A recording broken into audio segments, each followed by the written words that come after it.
permettrait de faire baisser la dépense publique qui reste à 55% du PIB en France, qui reste une exception mondiale.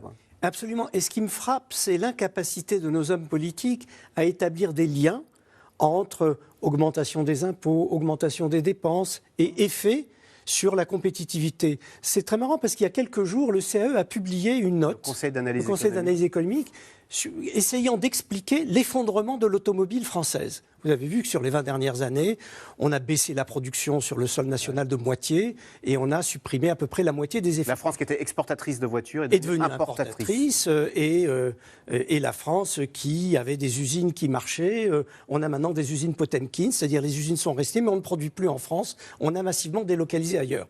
Et le CAE se dit mais qu'est-ce qui s'est passé? Comment expliquer ce véritable effondrement qui n'est pas intervenu, par exemple, chez des pays voisins? Et la conclusion du CAE, c'est qu'ils disent qu'il y a deux éléments. Nos coûts salariaux sont devenus plus importants relativement que l'Europe du Sud, que l'Europe de l'Est, enfin bref, nos coûts salariaux ont décollé. Et dans les coûts salariaux, il y a les salaires, mais il y a aussi les charges sociales, bien entendu. Et puis aussi nos coûts fiscaux, notamment les fameux impôts sur la production, la différence d'impôts sur les sociétés entre les différents pays.